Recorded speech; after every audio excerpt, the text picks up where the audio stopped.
Toda uma região teria vivenciado tantos avistamentos e contatos com humanoides que acabou sendo conhecida como o local com mais atividade ufológica do Brasil. Hoje iremos falar sobre os relatos OVNIs de São Tomé das Letras.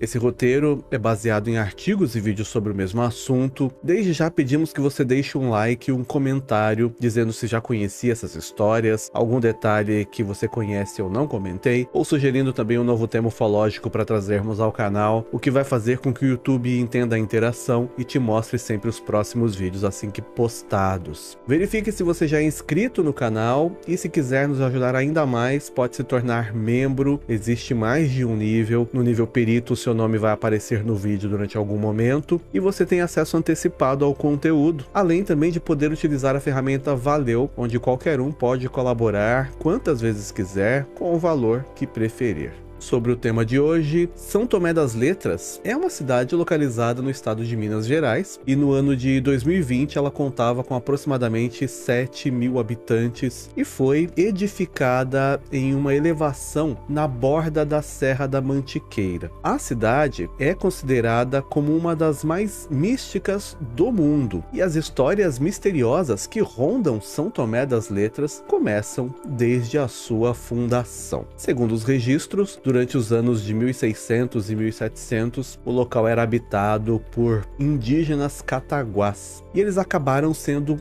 expulsos pelos bandeirantes que haviam saído de São Paulo para explorar essas regiões. Segundo uma lenda local, em meados de 1770, um escravizado chamado João Antão, que era mantido em uma fazenda chamada Campo Alegre, fugiu dos domínios da fazenda e ele se refugiou em uma gruta no alto da serra, onde ele conseguiu abrigo e usava suas habilidades para sobreviver da caça, pesca e coleta de alimentos da floresta. Depois de algum tempo que ele estava nessa gruta, um senhor bem vestido, usando roupas brancas, teria aparecido para o João, e então o João contou o motivo do porquê estava se escondendo nessa gruta. Essa pessoa misteriosa escreveu então uma mensagem, um bilhete, e pediu para que o João levasse esse papel até o dono da fazenda de onde ele fugiu, que era um homem chamado Capitão João Francisco. E esse senhor garantiu que quando o João entregasse essa mensagem, ele conseguiria a sua liberdade. O João ficou meio apreensivo, principalmente porque ele era analfabeto, ele não sabia o que estava escrito no bilhete, e ele tinha medo também de voltar para a fazenda. Mas ele obedeceu e ao entregar o papel, o dono da fazenda ficou fascinado, pois a letra no papel era muito bonita, e ele também ficou intrigado porque naquela época, na região, só ele sabia ler e escrever. Então ele ordenou que o João então o levasse até essa gruta e identificasse quem foi a pessoa que escreveu esse bilhete. Uma comitiva então foi montada, mas quando eles chegaram lá, não encontraram ninguém, somente uma estatueta esculpida em madeira e algumas letras escritas nas paredes, alguns desenhos que pareciam letras. O capitão então levou essa estatueta para casa, mas por diversas vezes essa imagem sumia e aparecia misteriosamente dentro da mesma gruta. Então,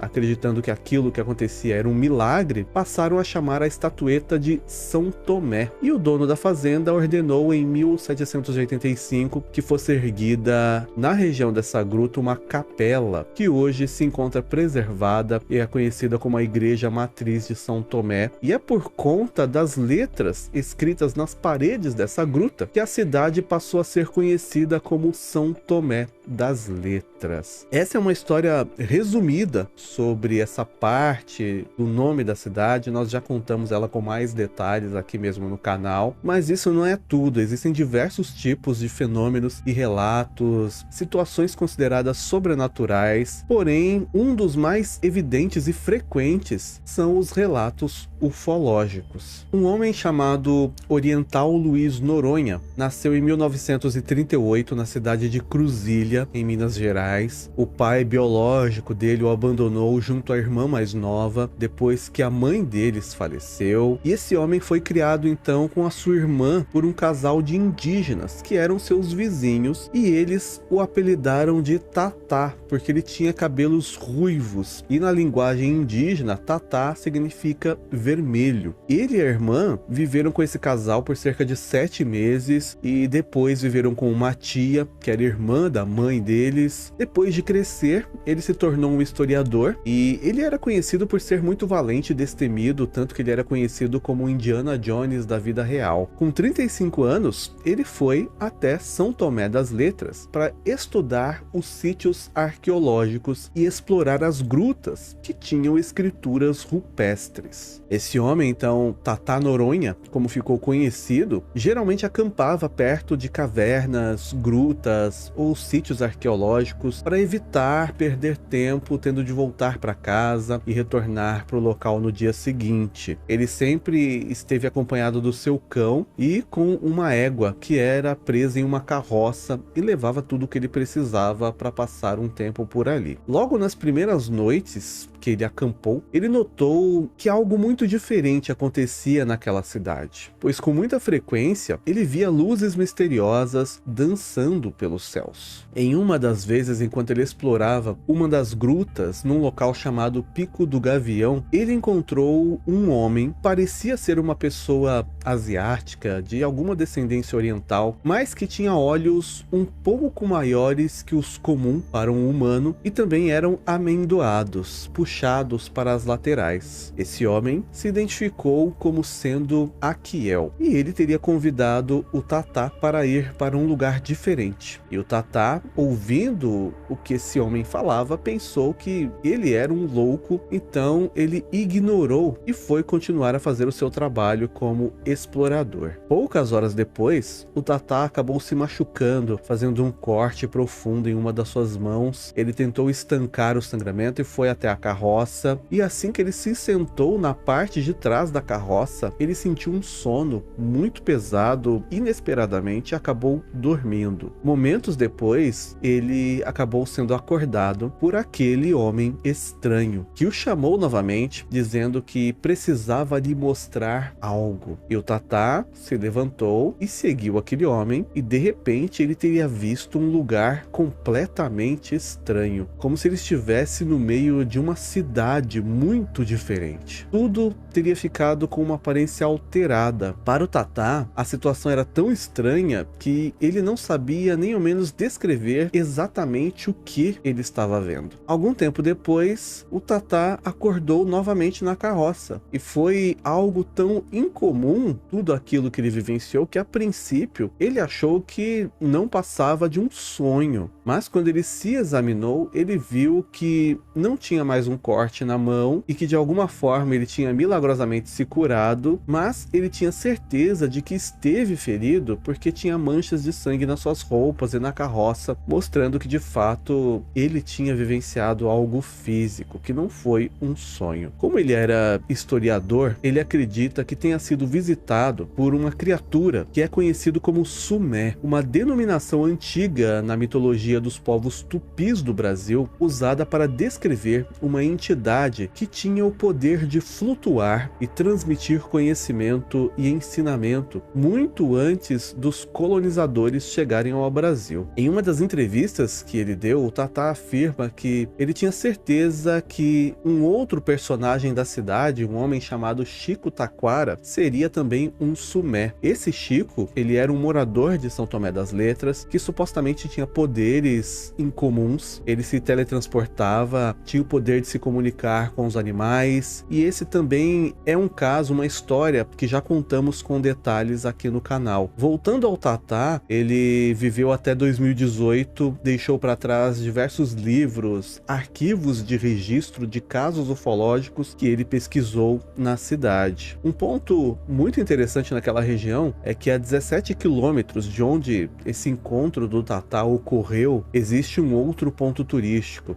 um lugar conhecido como Pedra do Disco, que é uma pintura rupestre de milhares de anos e uma das únicas no mundo onde se tem o desenho do que se assemelha e do que se acredita que seja um disco voador. Nessa pedra, além desse desenho do suposto disco, existe também o desenho de uma cobra, uma serpente, uma estrela e um tucano. E segundo os estudiosos, isso representa que aquele objeto desenhado voava igual a um tucano e fazia movimentos de zigue-zague, igual a uma serpente, mas no céu. É importante dizer também que, infelizmente, esse local onde tem esse desenho dessa pintura rupestre, hoje em dia, pelo menos até a finalização desse conteúdo, é um local que foi vandalizado. Alguém escreveu por cima dessas pinturas rupestres, cobrindo parte do desenho. E até o momento o local não sofreu nenhum tipo de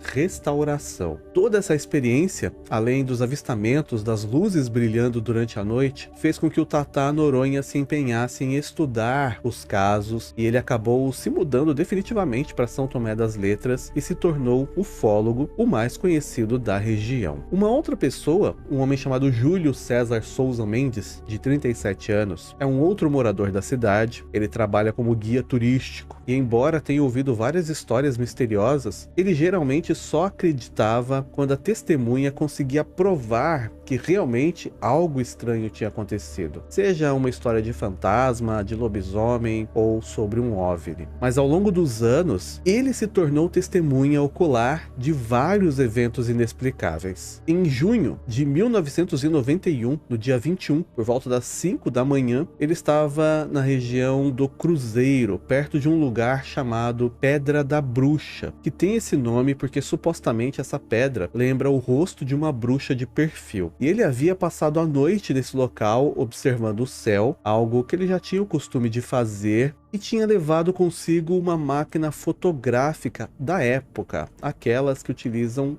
filmes, máquinas que tinham uma quantidade limite de fotos para serem feitas. O sol ainda não havia nascido e ele estava acordado esperando o nascer do sol, pois ele tinha ainda uma única foto para ser usada e pretendia registrar esse momento. De repente, vindo da direção do leste, ele viu uma grande nuvem que se movia de forma estranha, como se fosse uma bola de nuvem que havia rolado em torno dela mesma. Enquanto ele observava essa estranha nuvem, ele viu que surgiu uma luz estranha no vale, próximo a uma pequena estrada que levava a uma cachoeira chamada Cachoeira da Eubiose. E ele pensou que era até um caminhão. Essa luz saiu da estrada e passou a andar pelo pasto, até que estranhamente ela subiu e passou a parar sobre a copa das árvores da mata. Ele ficou observando essa luz, se aproximando pela encosta, até ficar perto dele o suficiente, e foi nesse momento que ele pôde perceber o que realmente era aquela luz. Segundo ele, era um objeto discoide, como se fossem dois pratos que pareciam ser de metal com uma cúpula transparente. No meio, esse objeto emitia uma luz violeta alaranjada e emitia um leve som, baixo e contínuo, como um som de um transformador. Esse objeto chegou a parar a aproximadamente 20 metros de distância dele e estava com o coração acelerado diante do que ele estava vendo, mas que não conseguia ter qualquer tipo de reação. O Júlio estava no topo de uma colina e o objeto estava então abaixo dele. Então a sua visão era de cima para baixo, e como a cúpula era transparente, ele disse que pôde ver que ali dentro tinha algo semelhante a uma pessoa, aparentemente asiática, dentro do objeto, que estava mexendo em alguns painéis à sua frente. Esse ser usava um macacão justo no corpo, com uma cor prata fosca, e parecia ter uma aparência tranquila e serena. Essa criatura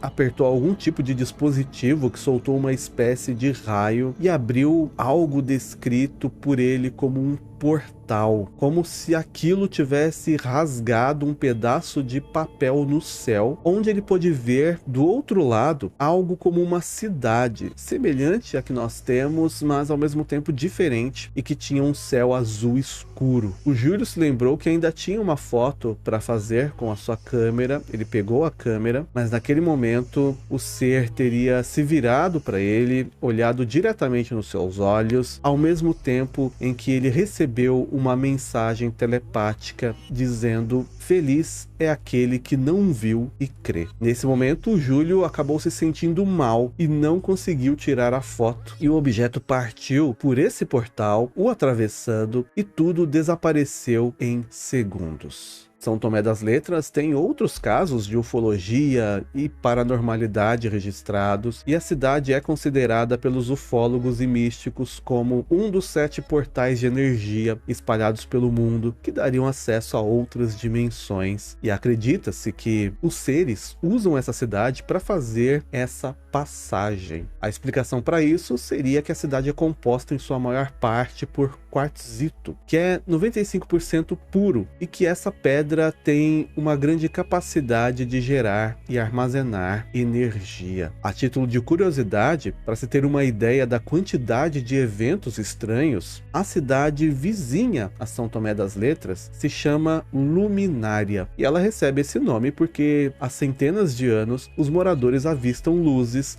caminhando pela região, tanto durante o dia quanto à noite, e é dito que essas luzes seriam como luminárias. Existem vários registros de OVNIs e seres que foram feitos até mesmo nos tempos atuais, e isso tem gerado economia local, já que o local acabou se tornando uma cidade muito visitada por curiosos e estudiosos. Obrigado por assistir até aqui, por enquanto é só, e até mais.